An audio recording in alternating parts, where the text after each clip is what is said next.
Buenas tardes, vamos a hablar de cáncer de próstata resistente a la castración, una etapa de la enfermedad que últimamente tiene un gran auge en cuanto a la investigación, al ser la etapa final en el cáncer de próstata y sobre todo donde hemos encontrado últimamente nuevos agentes y nuevas moléculas que han logrado demostrar beneficios en la sobrevida de los pacientes en la última etapa de la enfermedad.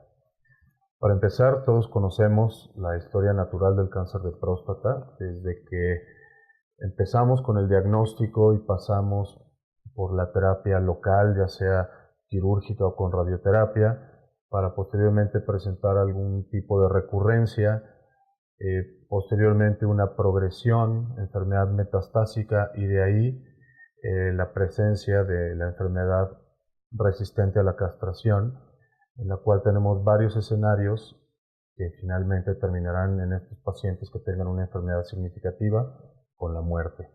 En general en el mundo se dice que menos del 10% de los pacientes en el primer mundo son diagnosticados metastásicos al inicio, a diferencia de en México, que en realidad, por lo menos en lo que nosotros hemos encontrado en el Instituto Nacional de Cancerología, el 40% de nuestros pacientes al diagnóstico están en etapas metastásicas con las implicaciones obvias que tiene esto en la sobrevida de los pacientes, porque sabemos que los pacientes que realmente van a morir por cáncer de próstata van a ser los pacientes con enfermedades significativas y con enfermedad metastásica. Aquí es cuando nos referimos a que el cáncer de próstata resistente a la castración es una cuestión de tiempo. Normalmente los pacientes que se diagnostican metastásicos de inicio, el 85% de estos pacientes sí se van a morir por cáncer de próstata, a diferencia de los pacientes que tienen las enfermedades que llamamos no significativas. Esto equivale normalmente al 25% de todos los pacientes con cáncer de próstata. De inicio sabemos que la base del tratamiento del paciente metastásico es el bloqueo androgénico y que el 90% de los pacientes van a ser sensibles al bloqueo androgénico, pero eventualmente todos estos pacientes se van a hacer resistentes a la castración y esto solo es cuestión de tiempo. ¿Cuánto tiempo? En promedio se dice que el paciente dura o mantiene la respuesta al bloqueo androgénico de 18 a 24 meses. Nosotros lo que hemos visto en el instituto es que un promedio de 22 meses el paciente responde al bloqueo androgénico antes de empezar a tener progresión bioquímica y hacerse resistente a la castración. Y ya que se hace resistente a la castración, lo que sabíamos anteriormente, por ahí de inicio de los años 2000, es que los pacientes vivían alrededor de 20 meses porque realmente no habíamos tenido un impacto real en la sobrevida global de los pacientes solo con el bloqueo androgénico. Todos conocemos a Charles Hawkins, que sus estudios le valieron el premio Nobel, sus estudios en cuanto a la manipulación hormonal en cáncer de próstata, y esto como la base del tratamiento del bloqueo androgénico. Sin embargo, durante 40 años no hemos tenido realmente o no tuvimos realmente impacto en la sobrevida global de los pacientes hasta el advenimiento de los nuevos agentes terapéuticos en la etapa de la resistencia a la castración. De manera que a pesar de nuestros esfuerzos, los pacientes eventualmente van a progresar y antes del docetaxel, lo que mencionamos anteriormente, el bloqueo androgénico no nos había demostrado un beneficio en sobrevida global, simplemente lográbamos retrasar progresión, ser paliativos y probablemente retrasar el inicio de algunos síntomas.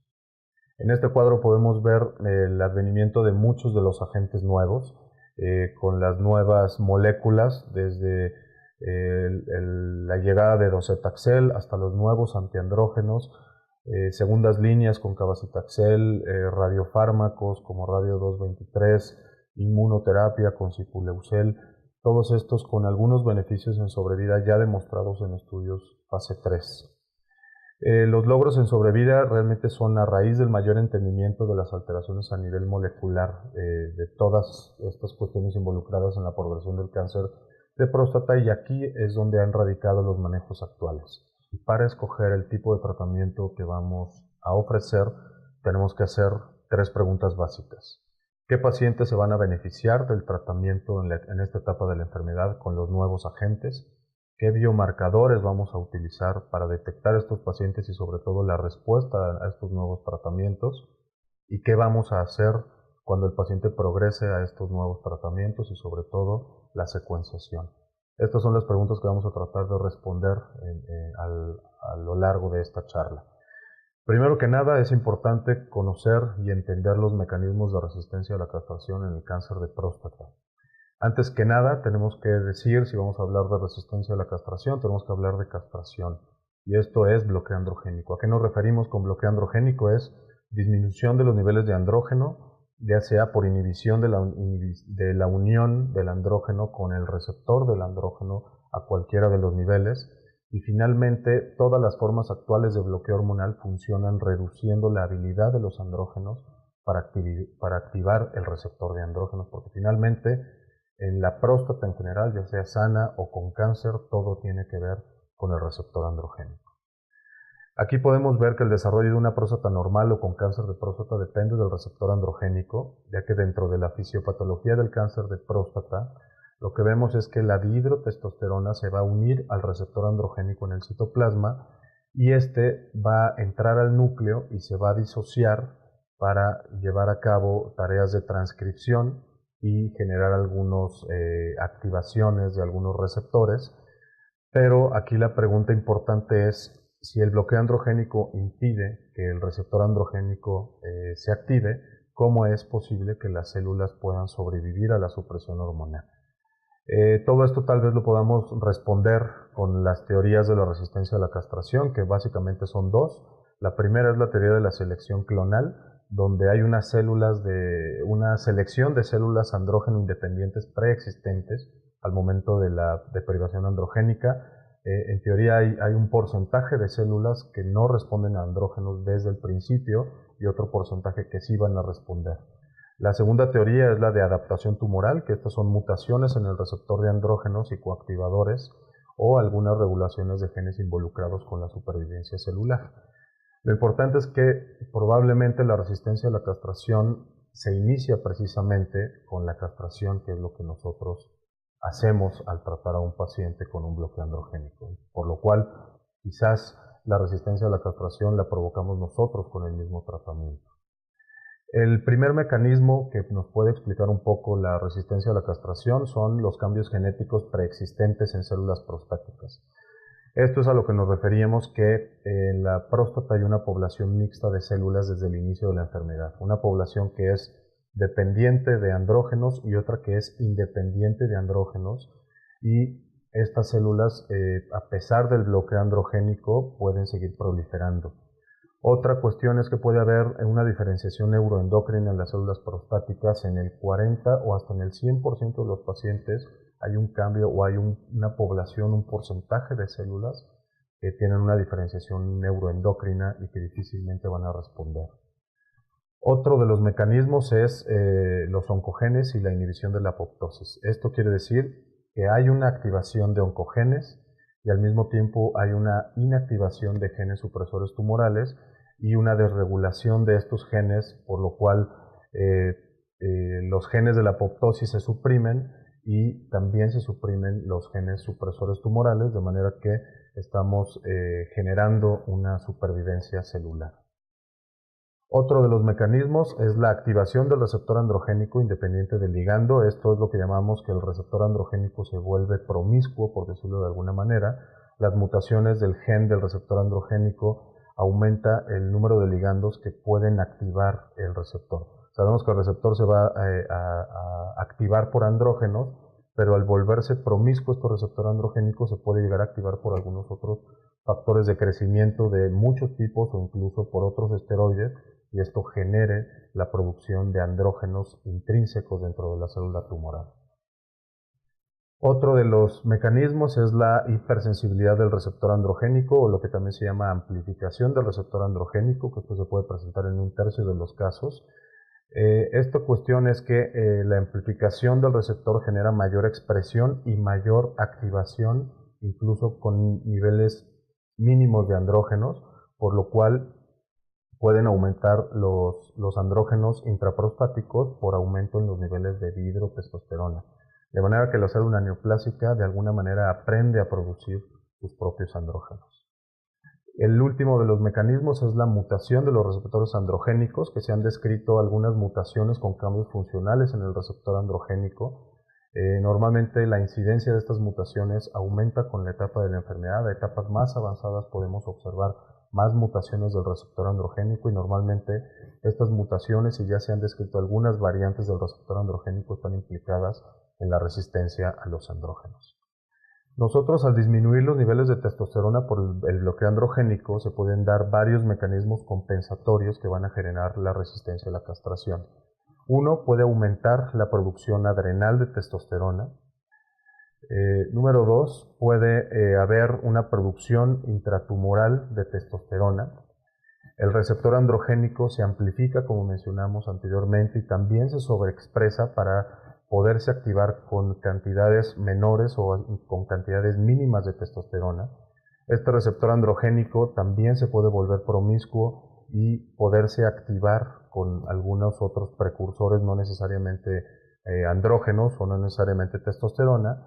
Y finalmente, las mutaciones del receptor androgénico pueden generar cambios funcionales en el receptor que nos puedan explicar algunas de las resistencias a los nuevos antiandrógenos. Tenemos que definir el cáncer de próstata resistente a la castración, y para definir esto necesitamos tres criterios. Número uno, el paciente tiene que estar castrado, y esto implica que los niveles de testosterona tienen que estar por debajo de 50 nanogramos. Número dos, el criterio bioquímico, que son las elevaciones consecutivas del antígeno prostático, que aquí nos referimos a 3 elevaciones consecutivas con al menos una semana de separación, resultando en 2 incrementos del 50% por encima del NADIR, y sobre todo que el antígeno tiene que estar por encima de 2 nanogramos. Y el tercer criterio es el criterio radiológico, que tenemos que documentar que haya progresión radiológica por estudios de imagen, y esto es que aparezcan 2 o más lesiones nuevas en un gamagrama óseo, o el incremento en el tamaño o en el número de lesiones en tejidos blandos, utilizando los criterios de RECIST, considerando las lesiones viscerales. Hay varios perfiles de pacientes con cáncer de próstata resistente a la castración. Diferentes asociaciones han definido varios perfiles clínicos de pacientes con resistencia a la castración. Las guías americanas o la Asociación Americana nos describe 6 perfiles de pacientes con resistencia a la castración, que a mí en lo personal me parece muy complicado, y creo yo que podríamos definirlo de esta manera, siendo menos heterogéneos, y podríamos simplificar en 3 tipos de pacientes. El primero son los pacientes no metastásicos o pacientes asintomáticos que solo tengan progresión bioquímica por elevación del antígeno. El segundo perfil de pacientes es el paciente metastásico que estén asintomáticos u oligosintomáticos. Y el tercer grupo es el paciente que tiene alta carga tumoral y que están muy sintomáticos. Creo que con esos 3 perfiles de pacientes podemos dirigir o escoger el tipo de tratamiento que vamos a utilizar.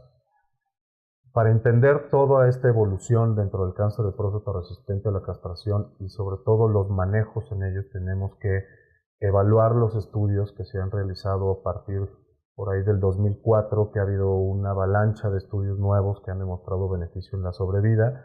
Estudios desde con quimioterapia, primera, segunda línea, los nuevos antiandrógenos.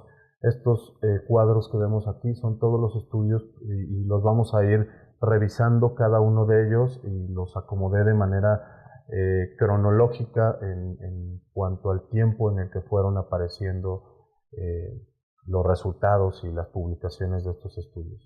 Esta es la línea de tiempo en cuanto a la cuestión terapéutica en cáncer de próstata. Desde los años 40, con la supresión androgénica que ya mencionamos, inicialmente con supresiones androgénicas quirúrgicas, incluso con adrenalectomías para suprimir la producción de andrógenos, pasando por el advenimiento del antígeno prostático y su uso para el seguimiento de estos pacientes, posteriormente los análogos LHRH, los antagonistas LHRH, hasta el año 2004, que desde los 40 hasta el 2004 pasaron prácticamente 40 años sin tener algún impacto en la sobrevida, hasta que aparecieron el estudio, el TAX 327, con los resultados de docetaxel, que mostró un beneficio en sobrevida global en los pacientes tratados con quimioterapia.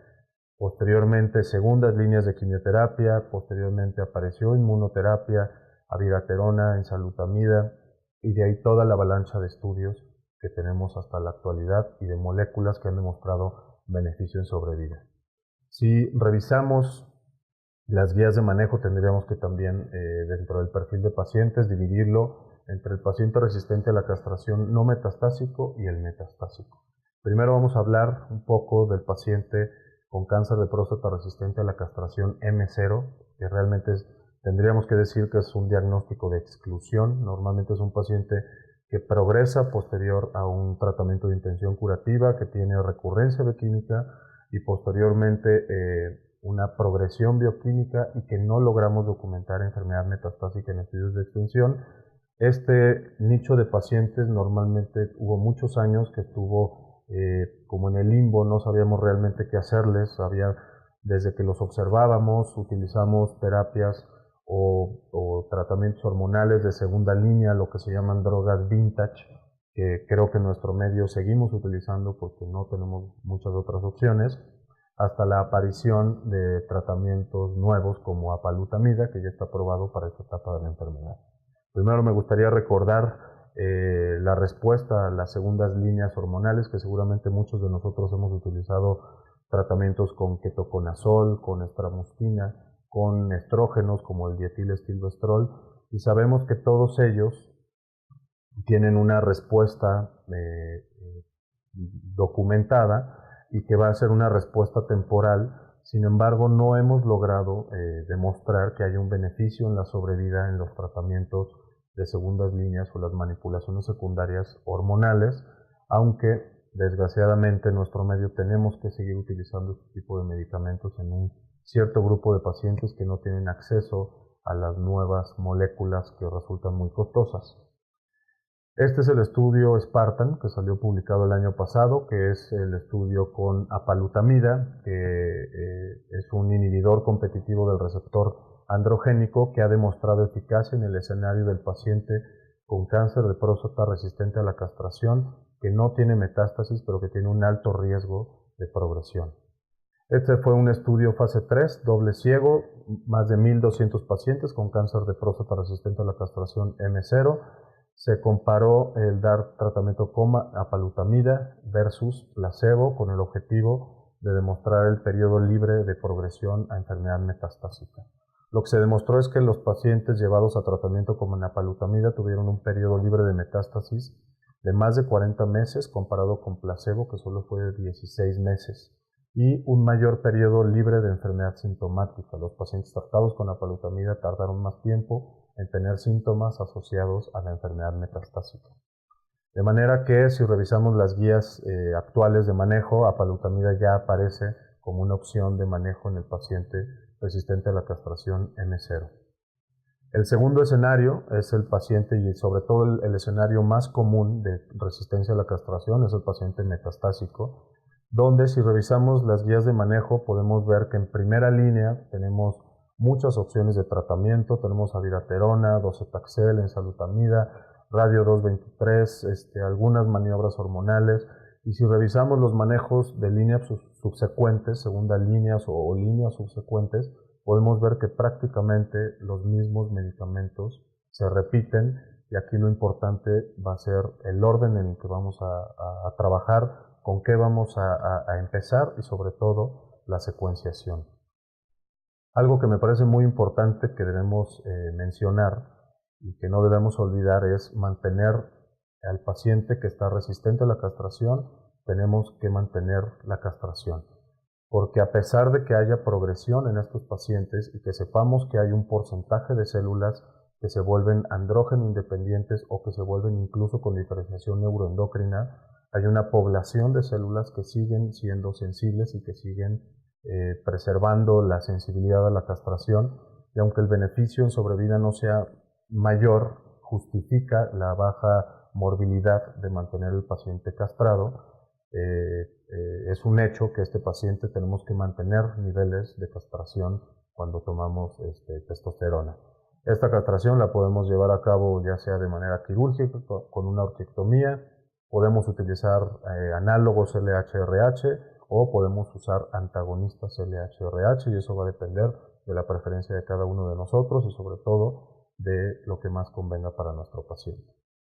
Vamos a pasar a revisar los estudios que han demostrado beneficios en sobrevida con las nuevas moléculas en esta etapa de la enfermedad de resistencia a la castración. Vamos a empezar con el TAX-327, que es un estudio que comparó docetaxel y prednisona contra mitojantrona, que en esa época era el estándar de tratamiento en la enfermedad resistente a la castración. Estamos hablando por ahí del 2004. Docetaxel es un taxano que inhibe la degradación de microtúbulos y la división celular. Este demostró un incremento en la sobrevida global más o menos de un 24%, un beneficio alrededor de 5 meses más comparado con mitojantrona, sobre todo en aplicaciones cada 3 semanas. Además del beneficio en la sobrevida, también demostró una mejoría en el dolor. En cerca de la mitad de los pacientes se logró bajar el antígeno más del 50%, y en análisis de calidad de vida se demostró que hubo un impacto en calidad de vida, de manera que en ese momento docetaxel se convirtió en el estándar de tratamiento de primera línea para el paciente con enfermedad resistente a la castración, ya que fue el primer agente en demostrar un beneficio en sobrevida. Posteriormente, en 2010, se publicó el estudio TROPIC, que comparó cabazitaxel con prednisona versus mitojantrona con prednisona en tratamiento con quimioterapia de segunda línea.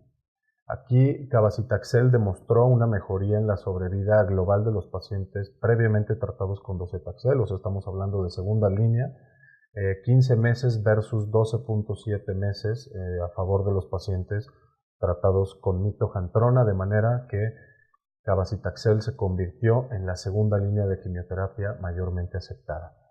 Sipuleucel, con el estudio IMPACT, Sipuleucel es inmunoterapia, básicamente es una vacuna. Lo que se hace es con el mismo suero del paciente, se hace una vacuna que busca la activación de células T efectoras que produzcan una lisis de células tumorales en replicación. No lo tenemos disponible en México, es altamente costoso, normalmente pueden llegar a ser hasta $30,000 por inyección y se pueden llegar a necesitar 3 inyecciones mensuales. Es un tratamiento que no tenemos disponible, pero que también ha demostrado un beneficio en la sobrevida global en los pacientes y se llegó a aprobar también como tratamiento de primera línea en pacientes con resistencia a la castración. Por ahí del 2011 salió el estudio COU-A301, que es el estudio con acetato de abiraterona en el escenario del paciente previamente tratado con docetaxel. Este estudio comparó dar tratamiento con abiraterona más prednisona versus placebo con prednisona también.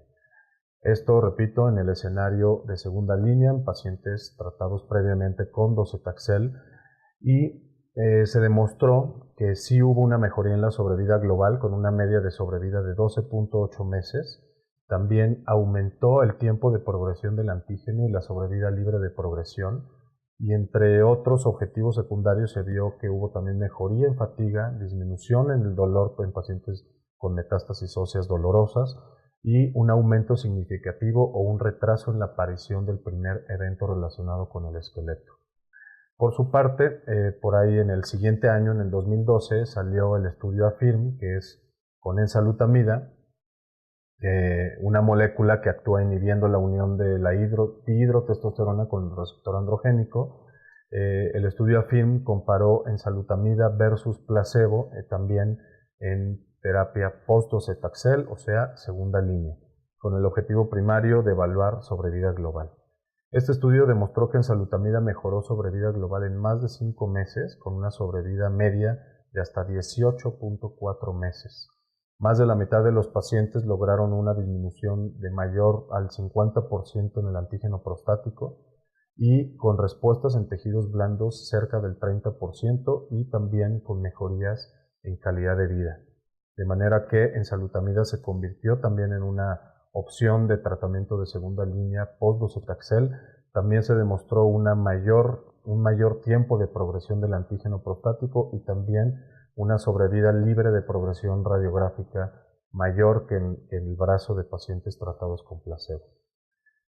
Ya que demostramos, o ya que estos agentes, abiraterona y enzalutamida, los nuevos antiandrógenos, demostraron su beneficio en la terapia post-docetaxel, se empezó a explorar qué beneficio podrían llegar a tener estos agentes, ofreciéndolos como tratamientos de segunda línea, y de ahí se publicó el estudio de abiraterona, el COU 302, el cual comparó abiraterona versus placebo en el escenario predocetaxel con el objetivo de valorar sobrevida global y sobrevida libre de progresión radiográfica. Lo que se vio inicialmente en los primeros análisis, por ahí de 22 meses, se demostró una tendencia hacia la mejoría en la sobrevida global, aunque inicialmente no fue estadísticamente significativa. Sin embargo, la sobrevida libre de progresión radiográfica sí fue clínicamente significativa, de hasta el doble de tiempo de retraso en la progresión radiográfica. También se pudo demostrar un retraso en el inicio de quimioterapia de hasta 25 meses, un menor uso de opioides por mejoría en cuestión sintomática del dolor y menor progresión del antígeno prostático. Estos pacientes mantuvieron más tiempo el antígeno prostático bien controlado. Y lo que mencionábamos inicialmente, el beneficio en sobrevida global en los análisis iniciales por ahí de los 20-22 meses no fueron clínicamente significativos. Sin embargo, en el seguimiento con el tiempo y en análisis mayores a 30 meses se demostró el beneficio en sobrevida global que ya fue estadísticamente significativo. Posteriormente, por ahí del 2013, salió el estudio ALSIMCA, que nos habla de radio 223. Radio 223 es un radiofármaco alfa emisor, calcio mimético, el cual se pega directamente a las lesiones metastásicas y directamente o dirigido hacia el paciente con enfermedad metastásica ósea, sobre todo enfermedad sintomática. El estudio ALSIMCA comparó radio 223 versus placebo en pacientes con metástasis óseas sintomáticas y en pacientes previamente tratados, ya sea con docetaxel o con alguna otra línea de tratamiento. El objetivo primario de este estudio con radio 223 fue evaluar sobrevida global. El beneficio en sobrevida global se demostró que fue un poco más de 3 meses, disminuyendo el riesgo de muerte en un 30%, pero también se demostró que se puede retrasar el primer evento relacionado al esqueleto, y algo muy importante es que se logró mejoría sintomática en los pacientes con metástasis óseas, de manera que fue aprobado para pacientes con enfermedad resistente a la castración, con metástasis óseas, en ausencia de metástasis viscerales y sobre todo en pacientes sintomáticos, aunque actualmente la indicación se ha ampliado un poco hacia pacientes con enfermedad no necesariamente tan sintomática y que no sean lesiones tan extensas, incluso que pudiera ya utilizarse como tratamiento de primera línea, no esperándonos a utilizarlo como una segunda o tercera línea, como anteriormente lo utilizábamos en pacientes que tenían enfermedades mucho más avanzadas. El estudio PREVAIL, que es enzalutamida en el escenario predocetaxel, así como ya se intentó con abiraterona en el escenario de primera línea, enzalutamida también publicó por su parte su trabajo, que fue el PREVAIL, que se publicó en 2014. Este comparó enzalutamida versus placebo en esta etapa previo a la quimioterapia con el objetivo de evaluar sobrevida global y sobrevida libre de progresión radiográfica.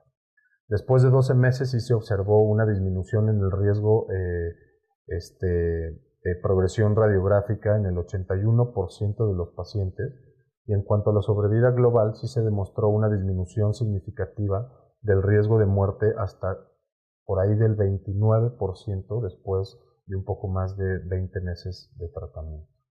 Ya que vimos todos estos trabajos que han demostrado beneficios en sobrevida y todo este arsenal de tratamientos que tenemos disponibles para el paciente con enfermedad resistente a la castración, tenemos que hablar de cuál es el pronóstico en general de este grupo de pacientes. Tenemos que decir que hay distintos pacientes, como ya lo mencionamos, y por lo mismo hay distintos pronósticos. Desde el paciente que está asintomático y que es M0, que puede alcanzar sobrevidas mayores a 2 años, pasando por el paciente que tenga metástasis mínimas o extensas, hasta el paciente que tiene síntomas y que tiene enfermedad muy extensa, donde puede alcanzar sobrevidas difícilmente que lleguen a 1 año. Y esto lo tenemos que considerar sin ofrecerle al paciente algún tratamiento. Lo que buscamos es impactar con nuestro manejo o con nuestra secuenciación esta sobrevida y tratar de prolongarla lo más que logremos con calidad de vida.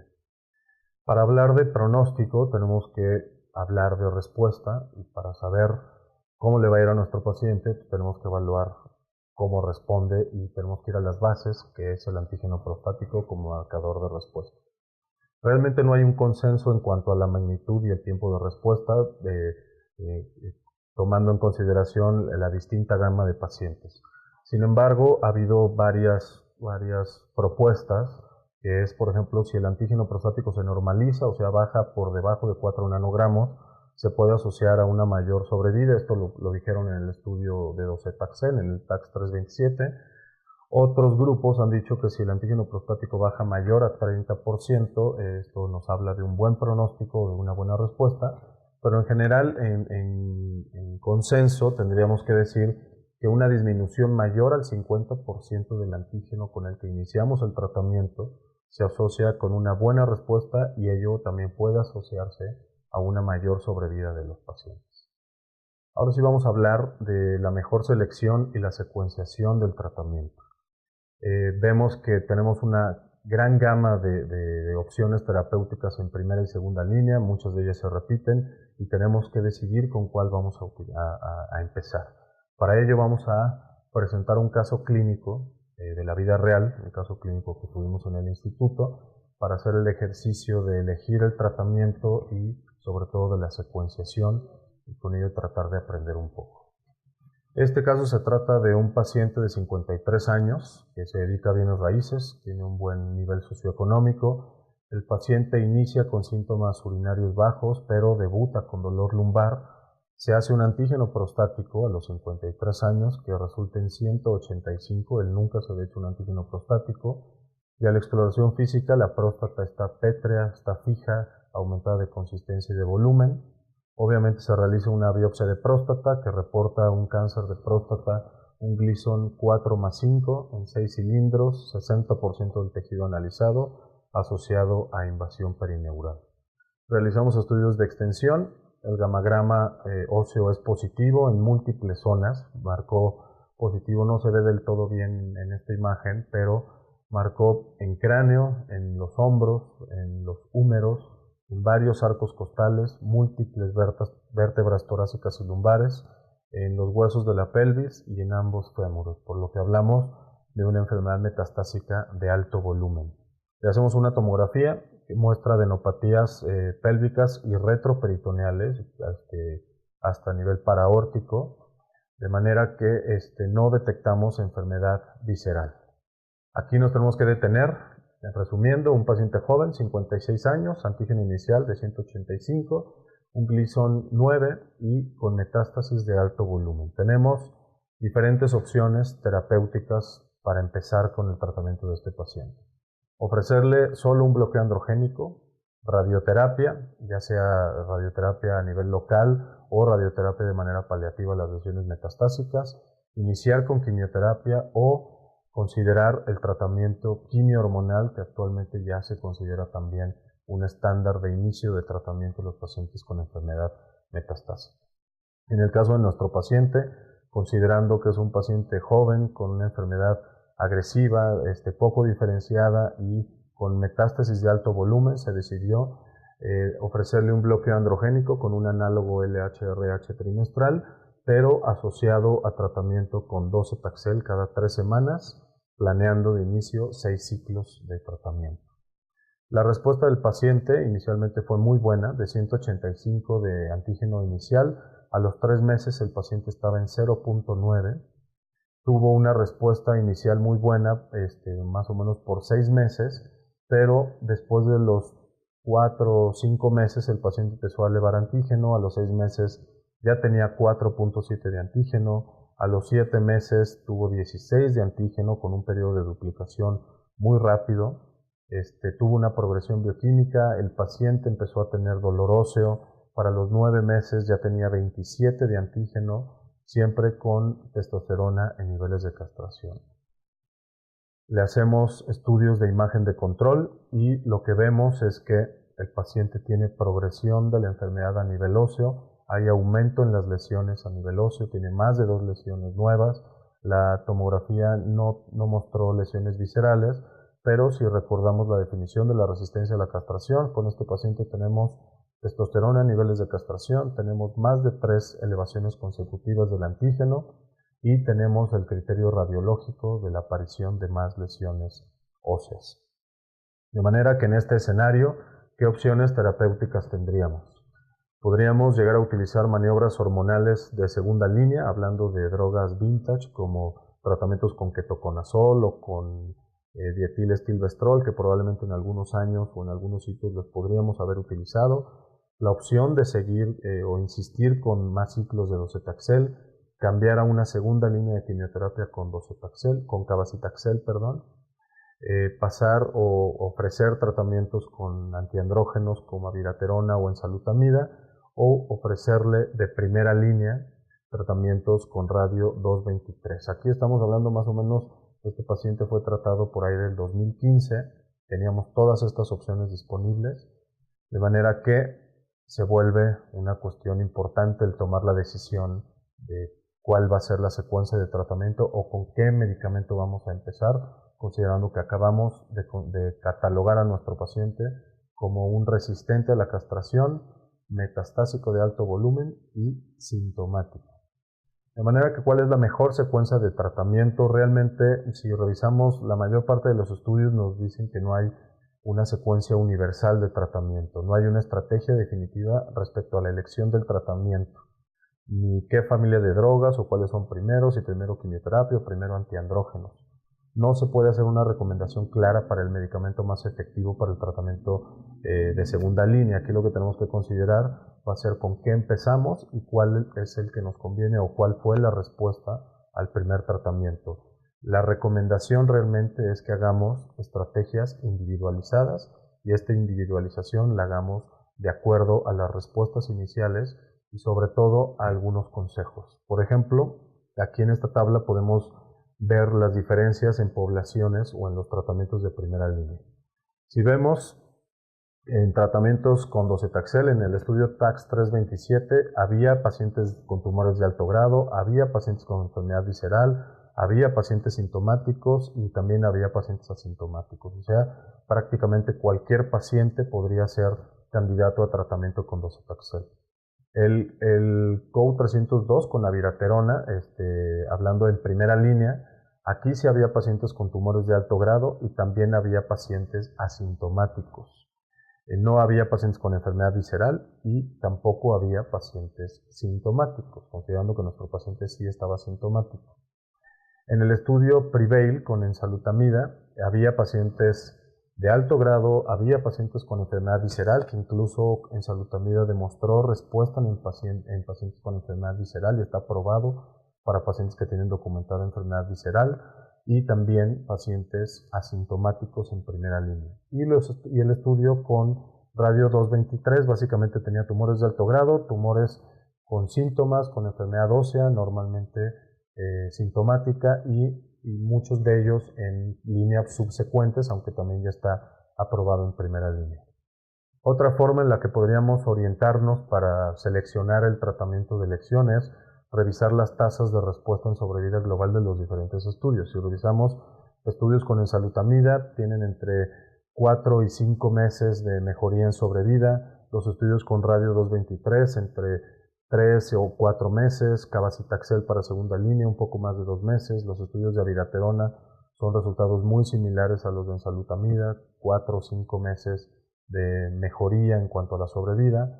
Docetaxel igual, y esto puede ser una base para que nosotros decidamos cuál es el medicamento que podemos elegir como primera línea, aunque en este paciente tenemos que considerar que fue tratado ya con docetaxel en un escenario de tratamiento quimio-hormonal. Otras herramientas que tenemos que considerar para la selección del tratamiento es varios factores. El factor, obviamente, del paciente, considerar los síntomas, la extensión de la enfermedad y la capacidad del paciente que tenga de recibir alguna droga. Y hablamos de la capacidad funcional, pero también de la capacidad económica o del alcance que tenga el paciente desde ese punto de vista para escoger el tipo de tratamiento. La enfermedad es una cuestión heterogénea, no todos los medicamentos sirven para todos los pacientes.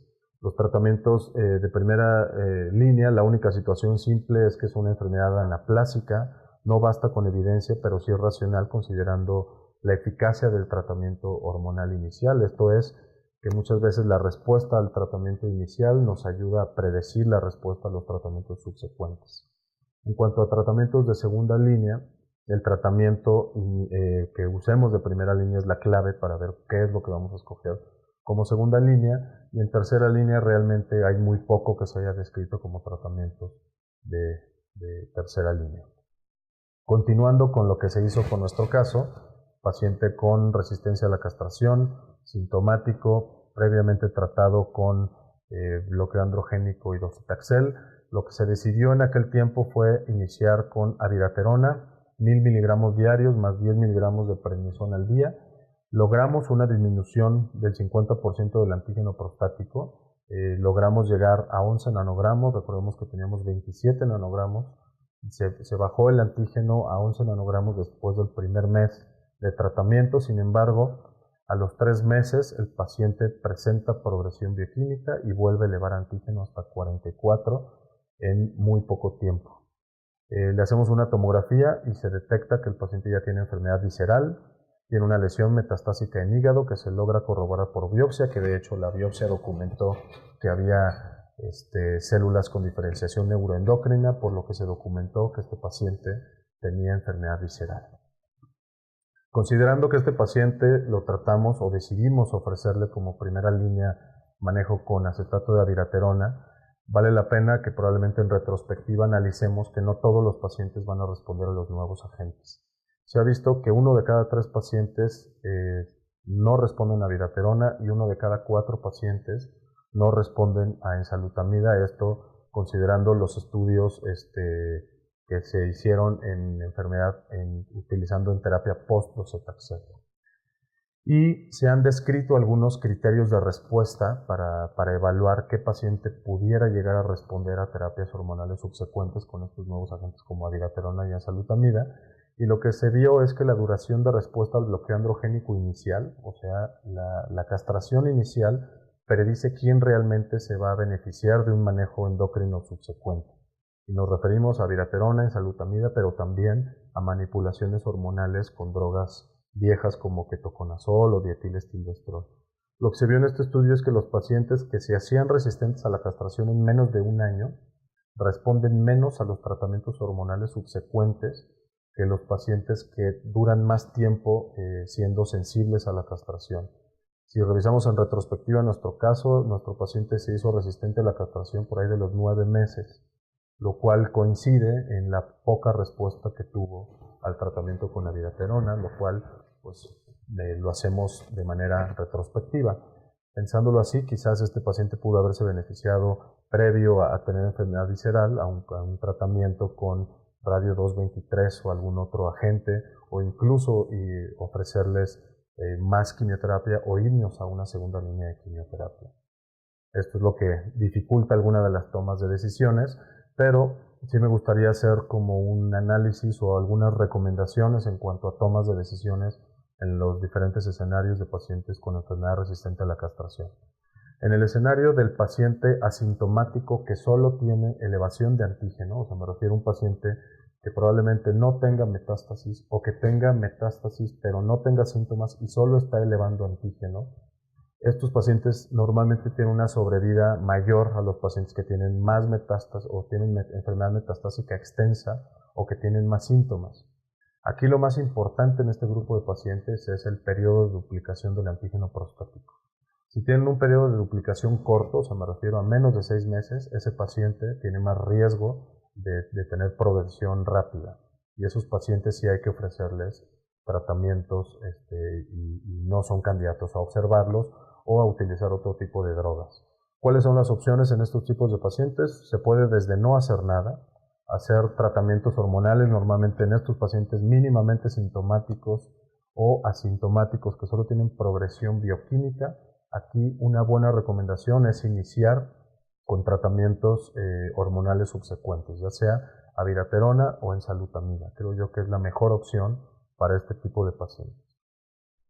El otro escenario, que es el paciente que tenga una enfermedad mucho más extensa, como el que presentamos hace rato, o que tengan síntomas o que tengan riesgo de desarrollar síntomas rápidamente, esos pacientes van a ser los que tengan respuesta muy corta al bloqueo androgénico o que se hagan resistentes a la castración rápido, o sea, en menos de un año, pacientes que tengan enfermedad indiferenciada con Gleason arriba de 8, que tengan un periodo de duplicación del antígeno prostático menor a 6 meses, con enfermedad visceral o que progresan después de docetaxel. Estos pacientes probablemente no se van a beneficiar de terapias hormonales subsecuentes, como por ejemplo abiraterona o enzalutamida. Probablemente la mejor opción para estos pacientes que progresan rápidamente o que tienen una enfermedad muy extensa o enfermedad visceral, probablemente la mejor opción en ellos sea quimioterapia.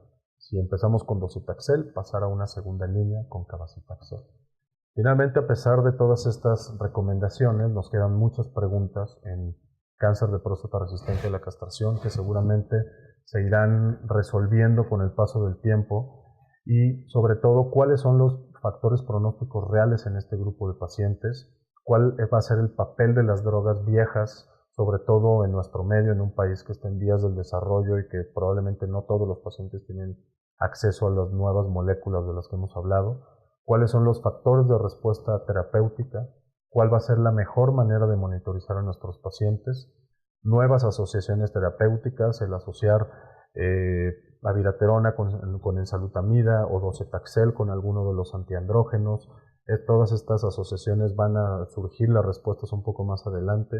Los nuevos marcadores tumorales, inicialmente de pronóstico y también de respuesta, cómo establecer una secuencia terapéutica y sobre todo cómo secuenciamos posterior a un paciente que iniciamos con bloqueo quimio-hormonal o que utilizamos bloqueo androgénico con abiraterona, cuál será la mejor secuencia posterior. Pero para terminar me gustaría dar el punto clave, sobre todo para nosotros como urólogos. Tenemos que retomar esta etapa de la enfermedad que la hemos dejado de lado y la hemos dejado totalmente en manos del oncólogo médico. Creo que tenemos que volver a tomar esta etapa de la enfermedad y todo tiene que ver con el conocimiento de los mecanismos de la resistencia a la castración y de las nuevas moléculas para que podamos funcionar como un orquestador donde todas las especialidades tienen algo que aportar. Esta es una etapa de la enfermedad donde el enfoque multidisciplinario es la clave del tratamiento para tener mejores resultados. Tenemos que trabajar en conjunto con el oncólogo médico, con el radiooncólogo, con el médico nuclear, con el médico de cuidados paliativos. Hay todo un equipo multidisciplinario que va a ser indispensable para la mejor respuesta de nuestro paciente y sobre todo el tiempo oportuno de referencia a las diferentes especialidades. Muchas gracias.